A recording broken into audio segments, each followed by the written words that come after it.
It's time for the Rose Chat Podcast, a podcast dedicated to celebrating the world's most beloved flower, the rose.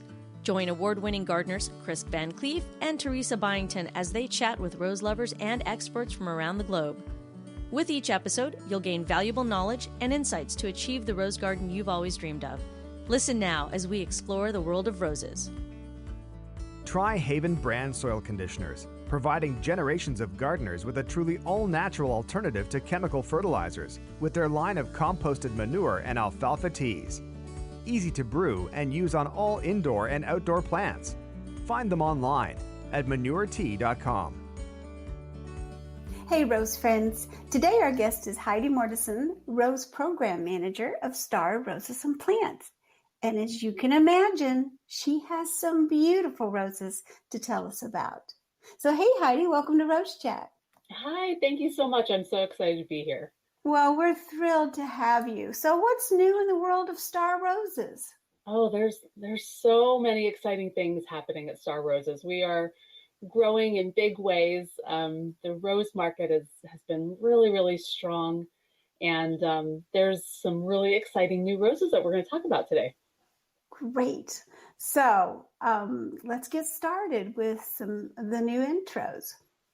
Awesome. Yeah. So I thought maybe we'd start talking first about some of the new roses that will be in retail in 2022. Yeah. So that you'll be able to actually find this year. We have 4 new roses that we've introduced in 22. And the first one I'd like to chat about is Blushing Drift. For those of you who aren't familiar with the Drift series, Drift roses are ground cover roses made easy. They are bred between old-fashioned ground cover roses and miniature roses. So you get the bloom power of miniature roses in a small package and the disease resistance of a ground cover rose. So the breeding behind the Drift series comes from Mayenne in France.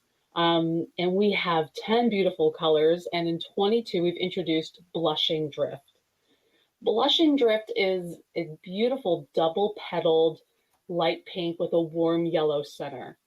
We're really excited about this. It has tremendous disease resistance and bloom power. The Drift series has continuous blooms all the way from late spring all the way through winter. So we are really excited about having a new introduction in the Drift series. I have had several through the years of the Drift series. All did well.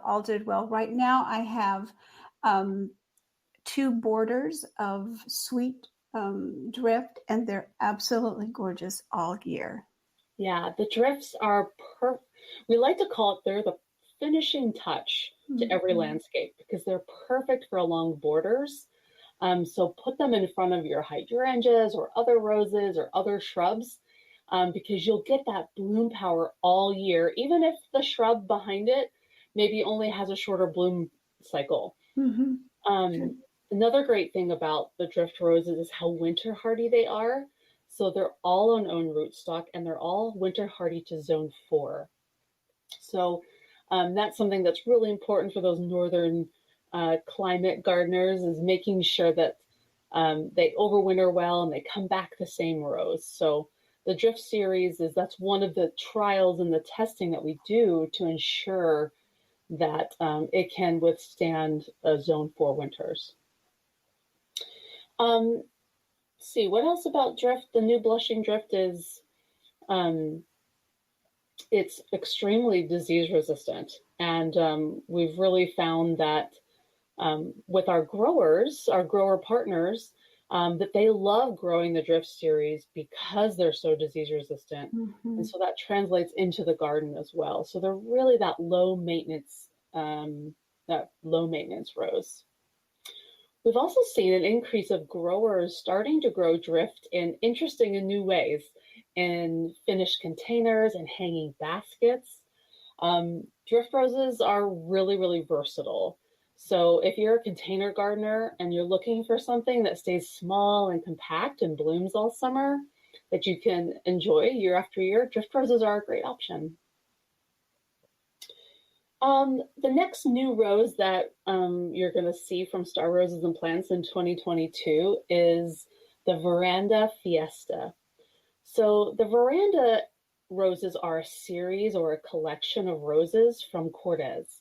Cortez is a well-known and established family of breeders out of Germany that we work with. And they have some of the most beautiful roses in the world. I agree. I have several Cortez and they do so well for me. They do. There's quite the following for the Cortez roses, that's for sure. The Veranda series or collection is really designed around these container gardeners.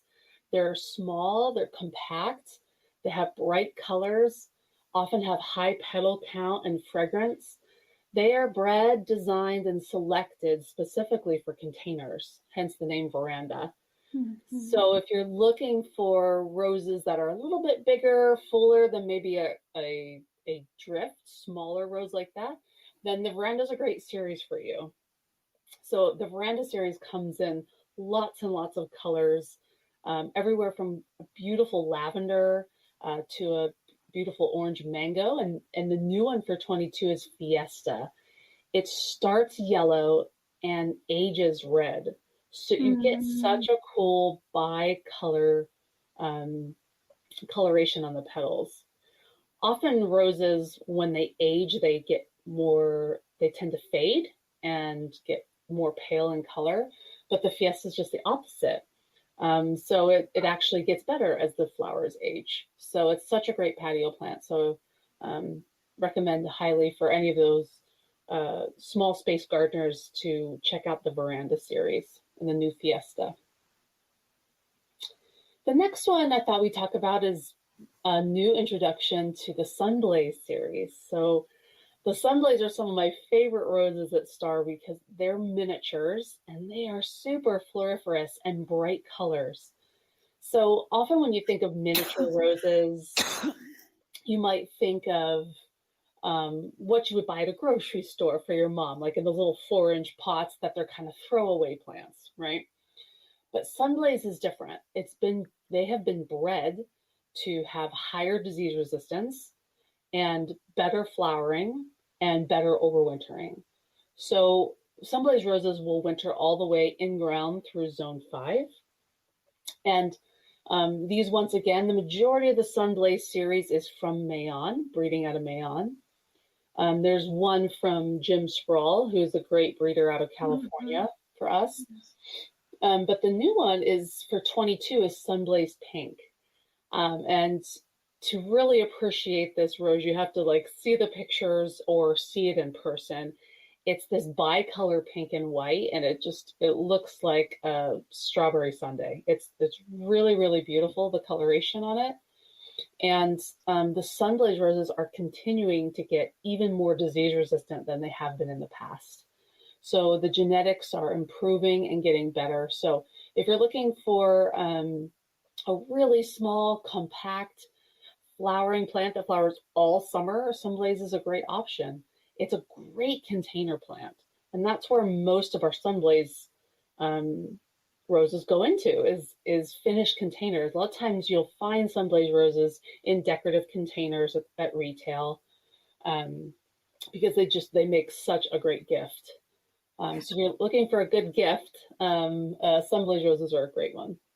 It's so nice to give someone a healthy gift, a rose, especially someone who's not new to roses, but give them a healthy, beautiful rose that they don't have to do much to take care of, and maybe they become a rose person. Now, I was at a local garden center this spring, and I was captivated by the label for SUNBLAZE. It stands out so well in a sea of labels. I was like, oh, what is that? So definitely the labeling is great. So you see this big, it's a black label with a white middle, and it really stands out great. So if they have them, you're going to find them. So, and I hope you do, because it's really beautiful. Yeah, our marketing department did an awesome job of using this kind of retro black and white look. Yeah. And we have some really cool photography with it too. So it's just that black and white really helps those colors stand out. So it really makes a great tag. So you'll easily be able to spot it. Just look for it's a nice big picture tag with black and white that says SUNBLAZE. It's real good. Good. Kudos. Awesome. And the final new rose for 22 I wanted to talk about is one of Mayon's favorites and one of our favorites, and that's ruby red. If you love red tea roses, think of some of the old red tea roses out there that are still so popular, like Olympiad or Mr. Lincoln. But you want it to bloom all summer and not have to worry about spraying it and having disease-resistant foliage, you need to look at ruby red. It is a tremendous leap in genetics for red hybrid tea. So it's extremely dark. It has the darkest, most glossy foliage, and it's just a phenomenal combination of color and foliage. And to have that red hybrid tea look in such a healthy package is a breakthrough in my mind. Absolutely. And the dark foliage, I mean, it just pops.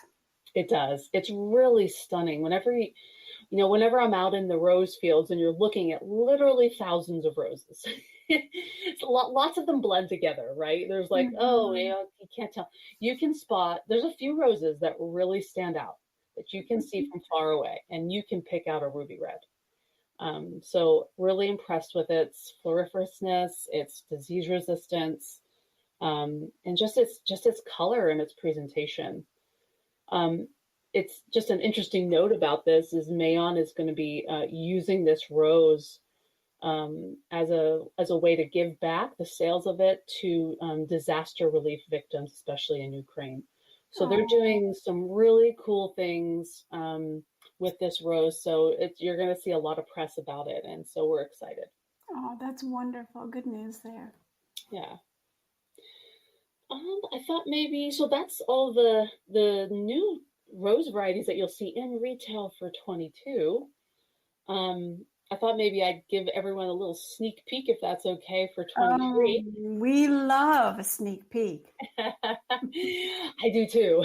So it's fun to be able to tell you, because there's some really cool roses that are coming in 23. And two of those roses are part of this new initiative that we have at Star Roses, and that's surrounding bringing fragrance back and bringing high petal count roses back.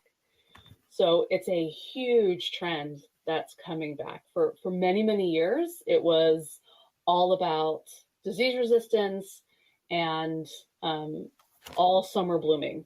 So luckily, we've had so many great genetics to breed with. We've been able to introduce and be able to bring back fragrance and high petal count roses. Boy, that makes us happy. That we've been waiting on this. We've been waiting on this. This is I know, I know, especially what I like to consider the rose champions out there, like you guys have been asking for it for so long, and it's coming in a big way. I feel like we should strike up the band or have some special music, but this is really good news. So tell us. Yeah, so there's two introductions for 23. So the first one I'll tell you about is out of Mayon, and it's a variety called Top Cream. We actually did a pre-release through Young's Seed this year. So there was a teeny bit on the market in 22. But you're going to see it in a big way in 23. So Top Cream has over 100 petals. It is a hybrid tea, and it is a beautiful white cream. And when it gets a little cooler, the center gets just a little bit of baby powder pink. And it is such a gorgeous rose. It has an extremely strong fragrance. It smells like fresh pears is the best way that we can describe it. And not only that, a lot of times when you get these high petal count fragrant roses, they tend to bloom in cycles, but this has a continuous bloom. It will throw blooms on all season long. It's also extremely disease resistant. What's the size on this one? It's just so creamy, dreamy looking. It's just a wonderful, wonderful picture I'm looking at. So what is the size on the shrub? The nice thing, the even better part about this is it's compact. So this will stay under 4 feet, which is unusual for a hybrid tea. Hybrid teas, and especially the high petal counts, fragrant ones, tend to get a little taller. But this one we've found in all of our trials, has stayed under 4 feet. And that helps it to work into almost anyone's garden. Exactly. Yeah. One interesting note I thought maybe I'd talk about in line with this, and just to give people maybe a little look into how we select roses.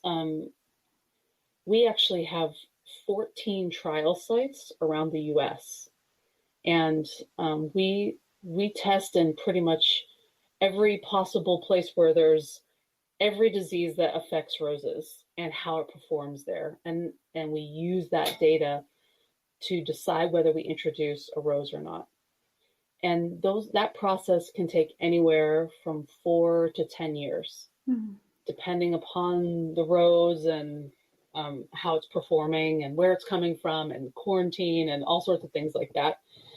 So whenever we introduce a high petal count, really fragrant rose, there's nobody that does more trialing on roses than we do in the world, in the amount and the different types of climates that we do.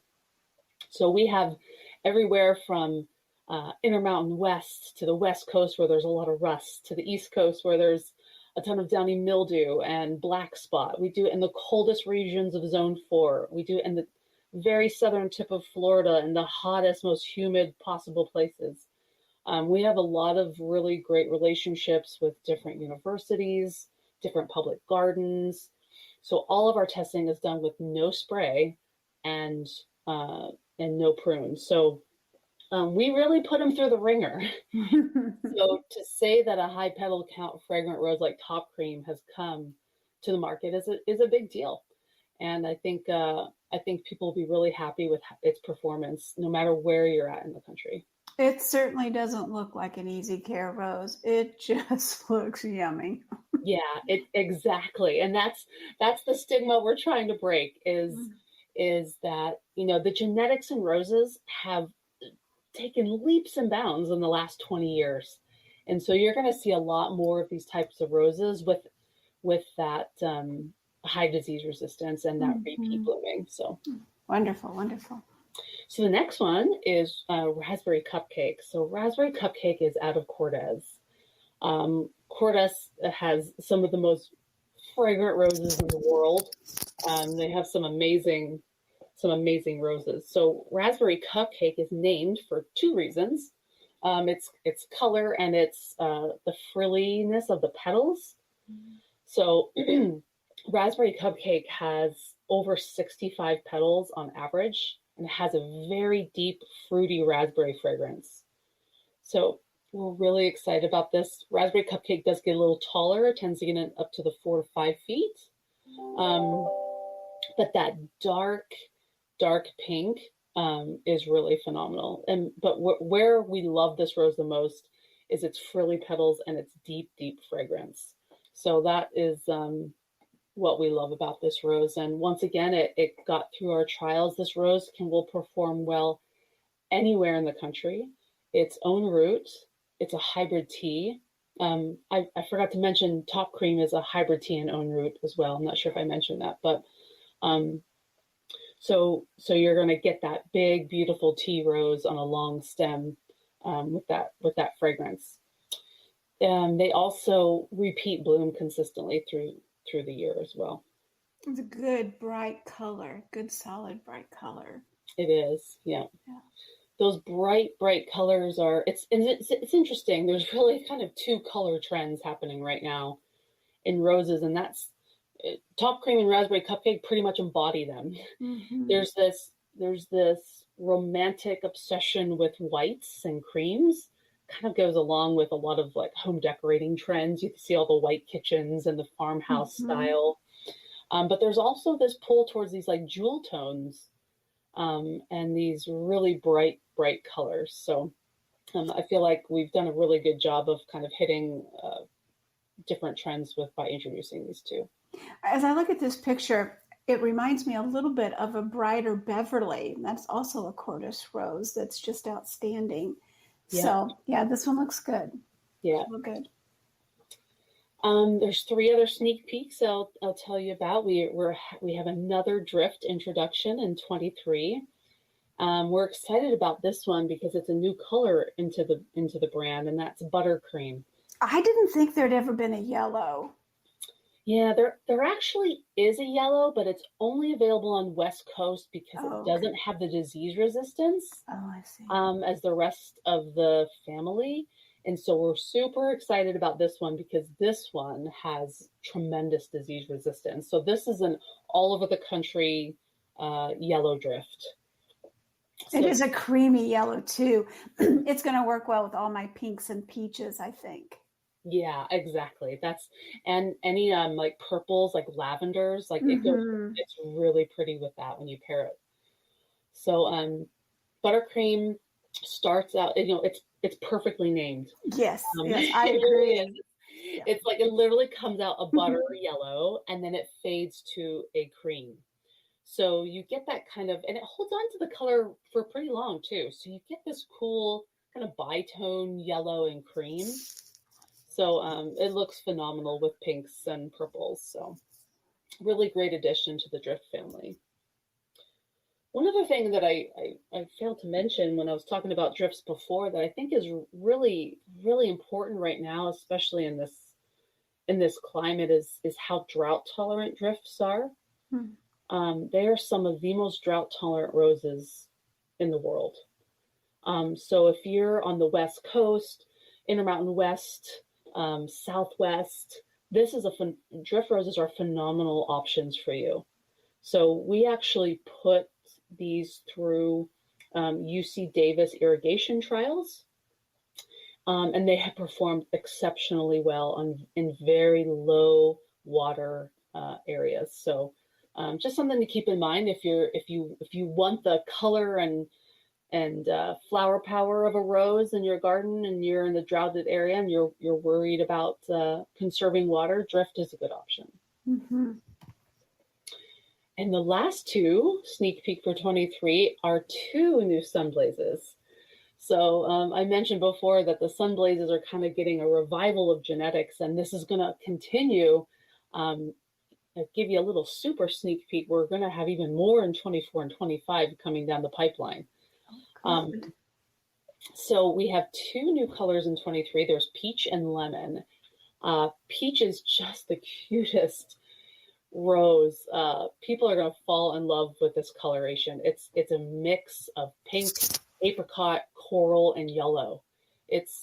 We're calling it like a tri-colored rose, and it has. It's pretty. It's pretty. It's really pretty, and the pictures don't even do it justice. You have to see it in person, but it's a phenomenal rose. So it's got better disease resistance. It's of course very compact, 18 inches by 18 inches.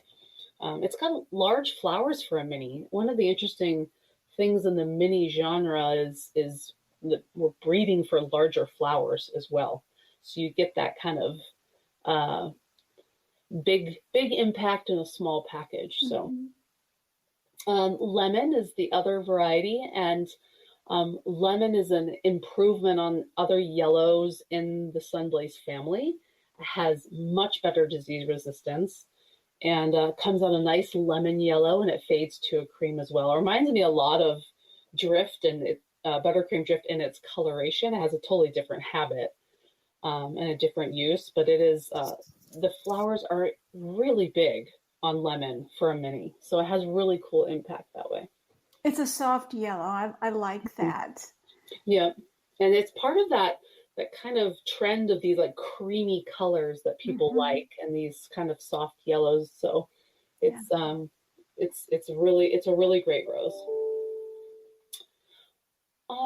Let's see. I thought next I would love to chat about kind of what we're doing at Star with our new collection of scentables. Oh, that sounds good. Scentables. Yeah. So we at Star Roses and Plants, you're probably familiar with, we have some big brand names at Star Roses. You're probably familiar with Knockout Roses.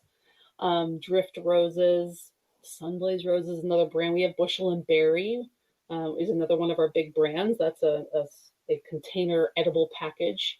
But 2 years ago, we introduced a new brand called Bloomables. And Bloomables is really our genetics, along with some of our sister companies at Ball Horticultural. Star Roses and Plants is under the Ball umbrella. So we have access to some of the most amazing genetics and breeding in the world.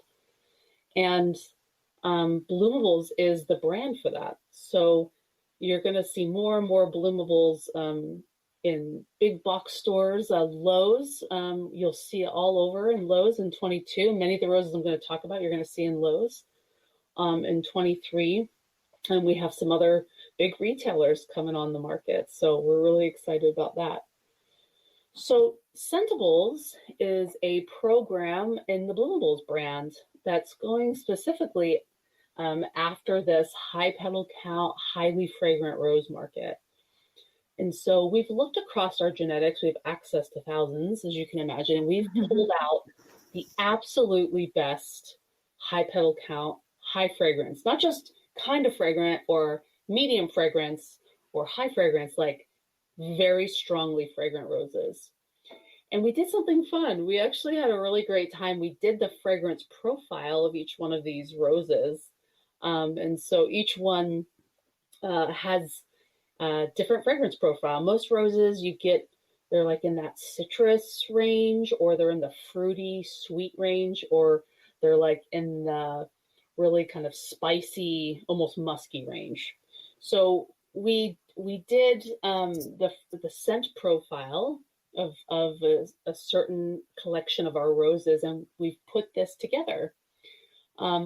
There's 15 roses in the program. I thought I'd maybe talk about some of my favorites.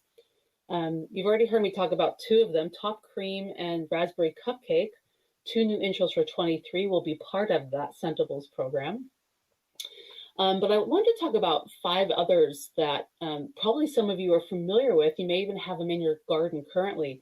And if you don't, you need to, because they're my favorites. So I'm gonna start with it's hard to say for me which rose is my favorite. Sometimes it changes day to day, but I consistently am in love with Sweet Mademoiselle. Sweet Mademoiselle is an amazing tea rose with huge, gorgeous apricot, salmon pink flowers that is deeply fragrant and has the smell of apples. It's one of our most popular and fastest growing genetics, just because of its coloration. It has a really round bud form, and so as it's opening, it almost looks like a peony, except better than peonies, because it blooms all summer, unlike peonies. Yes, there you go. We love our peonies, but boy, they are fleeting, and they fleet fast. Now, I don't have Sweet Mademoiselle, but several in our Rose Society do, and they love it. They talk about it a lot. So it has grown around here. I don't know why I don't have it, but I think maybe it needs to go on a list. Oh, you definitely need that one. You'll fall in love with that. So I constantly get people sending me pictures of their Sweet Mademoiselle roses because they're just so in love with it once they discover it. It's that they feel the need to just tell me about how amazing it is. So, which is fun. It's fun. It's so fun to hear how successful people are. That's a good rose, and it's an easy rose. So no roses that we introduce are tough roses. So the next one I'd like to chat about is Bolero.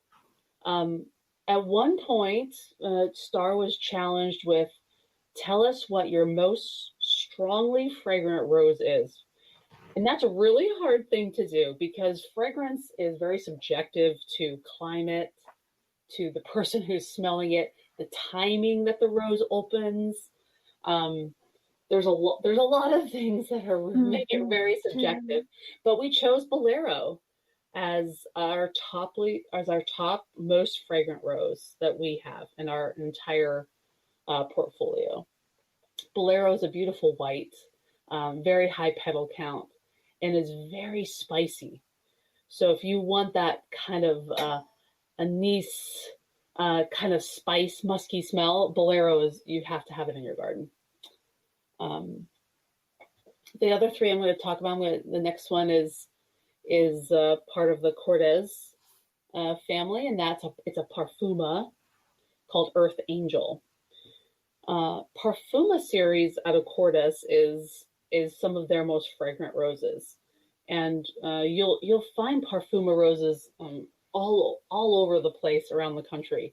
So Earth Angel is my favorite Parfuma. It's the white and pink, and it has such a high petal count, and really has that cabbage rose look. It's so full, and it has an extremely strong fragrance. So it's one of the most beautiful roses, and it's one of the highest selling roses online. We actually have a lot of growers and cut flower garden customers who sell a lot of Earth Angel. I have this one. She's so photogenic. I see why people fall in love with her. She's absolutely gorgeous. I love this rose so much. It's just pretty, pretty, pretty. I did make one mistake, though, in planting her. She's a little too close to her hydrangea neighbor. She still does really well, but I wish she could have her full head and get as big as she wants to get. Yeah. And because it is gorgeous, and just those blooms are just luscious. They're so pretty.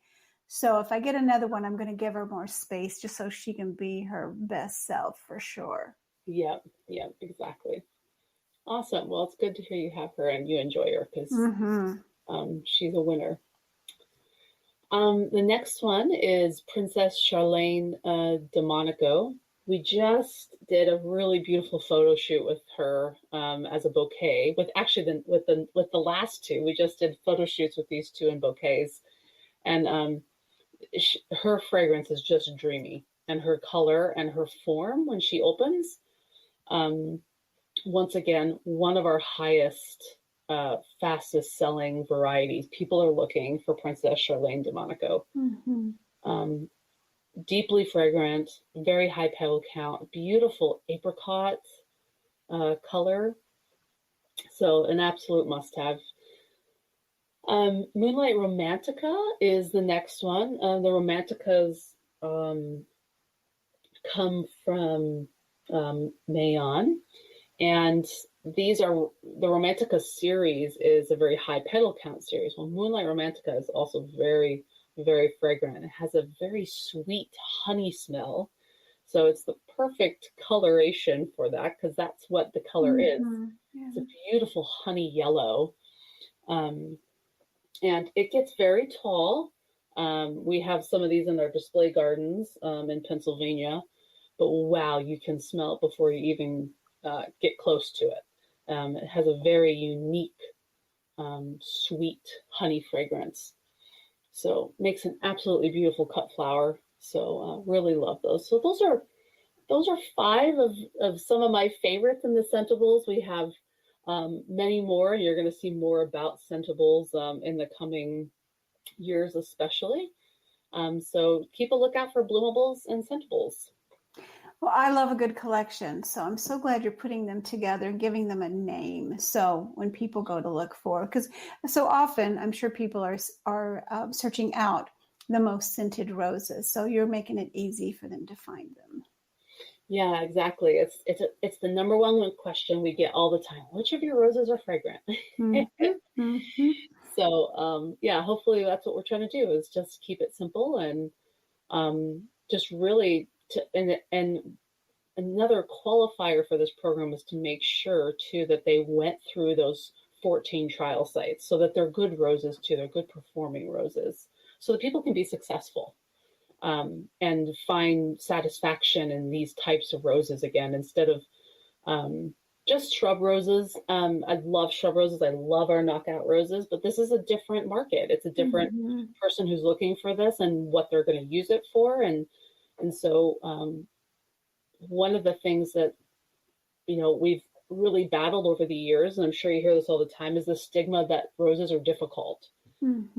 And so we're really passionate about making sure we're doing our work in testing the genetics so that when people make that impulsive purchase and they take a rose home, that they're successful and they want to buy another one. And that we can break that stigma. So, and I think it is. And COVID has certainly helped our cause quite a bit. So you've seen a change since COVID. Absolutely. Yeah, there's a huge change. COVID has granted the green industry 18.2 million new gardeners. And of those gardeners, lots of them have come to roses. Mm-hmm. And, for new gardeners, shrubs can be overwhelming. And a lot of times you go into a garden center and they're not in bloom, or they're just kind of like, what does this do? How big does it get? But everybody knows what a rose is, mm-hmm. and what it does. And so these new gardeners love roses. And the future is very bright for roses. And we cannot always say that in the past. And so COVID has given us an opportunity as an industry and as a rose grower to get those folks excited and give them the roses that they're looking for, and help them to be successful and help them to better their lives by having roses in their life. So true. There's few people in the world who don't have a rose story somewhere, whether it was a grandparent, an aunt, or some story, or a wedding flower. Roses come to people in different ways, but most people love a rose, even if they start out being afraid of it as far as a plant they can grow. So you're making our job of promoting roses much easier by giving us all these wonderful selections. And, it is, we stayed home. And so we found that people wanted to go out in their backyard and find beauty, find a vacation, find a retreat.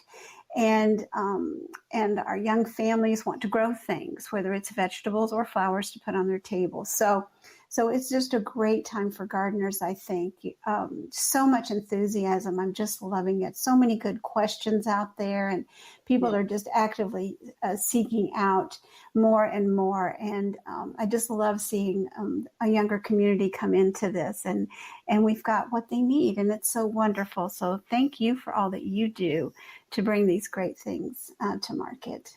Yeah, well, it's really exciting, and it's really fun to try and kind of jump over the hurdle that we've had sometimes in the past with roses, and be able to see, like, what do they want? What are they looking for? And, you had mentioned briefly that there is an increase too in this cut flower kind of market, and this aromatherapy, and people wanting to bring in nature inside and fragrance inside.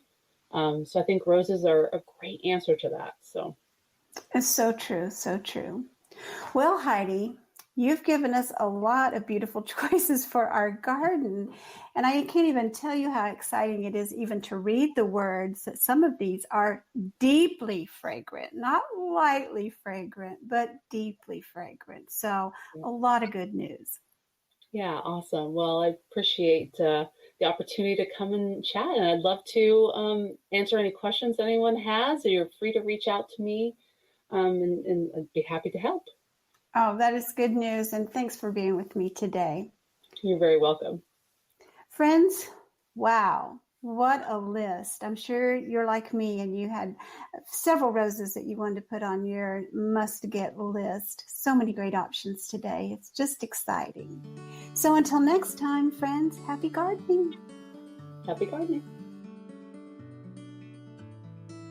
You've been listening to the Rose Chat podcast with Chris VanCleave and Teresa Byington, expert rose gardeners who want to help you achieve the rose garden of your dreams.